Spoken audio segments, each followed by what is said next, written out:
বিবাহের বৈঠকে মেয়ের কাছে বিয়ে পড়ানো যাবে না, নাজায়েজ, হারাম। মেয়ের কাছে বিবাহ পড়ানো যাবে না। উকিল বাপ চিরদিনের জন্য হারাম। উকিল বাপ চলবে না। মেয়ের কাছে বিবাহ পড়াতে হবে না। ছেলের সামনে আগে খুতবা, তারপরে মেয়ের বাপ বলবে এত টাকা নগদ, এত টাকা বাকিতে আমার মেয়ে তোমার সাথে বিবাহ বন্ধনে আবদ্ধ হতে রাজি, তুমি তাকে স্ত্রী হিসাবে কবুল করো। বলবে কবুল করলাম, তার নাম বিবাহ। বিবাহের সুন্নতি পদ্ধতি কি দয়া করে জানাবেন। জি, এটাই যেটা বললাম। হামাস হিজবুল্লাহ দিন প্রতিষ্ঠার আন্দোলন সম্পর্কে সালাফিদের আকীদা, এই যে বলছি, এটাই দিন প্রতিষ্ঠা। 3 কোটি আহলে হাদিসের অনুসারী থাকার পরেও শরীয়ত সম্মত অর্থনৈতিক ব্যবস্থা প্রতিষ্ঠা করেন না কেন? যে চেষ্টা চলছে।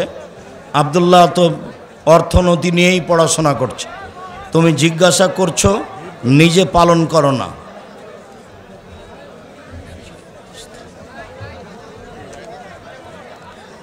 নারী পুরুষের নামাজ আপনার মতে এক, তাহলে জাহেরি ওয়াক্তে নারীরা কেরাত উচ্চ স্বরে পড়েন না কেন?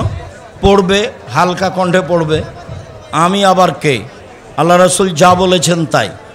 নারী পুরুষের সালাত একই। একদা নামাজে ইমাম সাহেব সাহসিজদা দিলেন। নামাজ শেষে আমি বললাম, কেন সাহসিজদা দিলেন?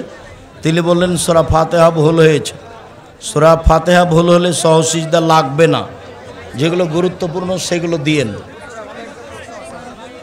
সদিতে অর্ধ উলঙ্গ নৃত্য হচ্ছে কাবার আদালতে তৈরি মঞ্চে, সেই ক্ষেত্রে আমাদের কর্তব্য কি? আমরা তার ঘৃণা জানাবো?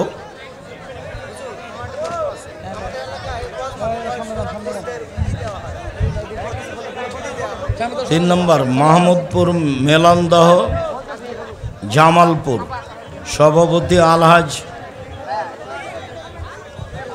হাফেজ কারি মোহাম্মদ শমীউদ্দিন ইসলাম।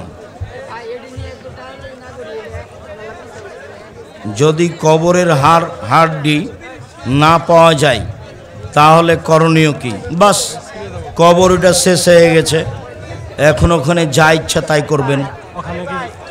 ঘর করা যাবে? যাবে, যাবে। সালাত আদায় হবে, ইবাদত আদায় হবে, সব কিছু হবে। অন্তত 60-70 বছর আগেকার কবর হতে হবে। 60-70 বছর আগেকার কবর হতে হবে। হজ করতে গিয়ে হাতে পায়ে মোজা পরতে হবে কি? জি না। 5 ওয়াক্ত নামাজের পরে নির্দিষ্ট কোনো সূরা পড়তে হবে কি? জি না। সালাতুল লাইল নামাজ 12টা বা 12:05 পড়তে হয় কিছু। এশার সালাতের পর থেকে নিয়ে ভোর পর্যন্ত সময়ে পড়বেন। কোনো ব্যক্তির জানাজার নামাজ 2 বার হয়, তাহলে কি 2 বারই অংশগ্রহণ করব নাকি একবার? করতে পারেন। স্টেজে মানুষ উঠে না যেন, স্টেজ থেকে মানুষকে নামান। আকিকার অনুষ্ঠান করা যাবে কি? যাবে না। খাতনার সময় অনুষ্ঠান করা, টাকা নেওয়া হারাম।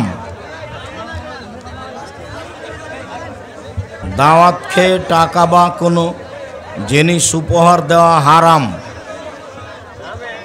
ইসলামী রাষ্ট্র প্রধান নারী হলে বউ যদি বিয়ের আগে পরকিয়া করে থাকে, তাহলে বিয়ের পর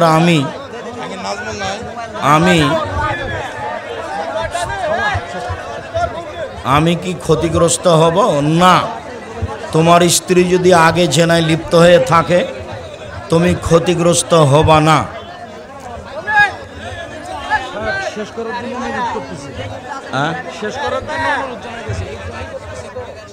শুক্রিয়া, জাজাকুমুল্লাহ খায়ের।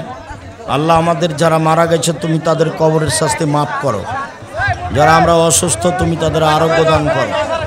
আমরা যারা বেঁচে আছি তুমি তাদেরকে তোমার রাসূলের পদ্ধতি অনুযায়ী চলার তৌফিক দান করো। এই দাবি, এই দাওয়া, এই দোয়া রেখে আজকের আলোচনা এখানেই শেষ করলাম। দেখতে পাচ্ছেন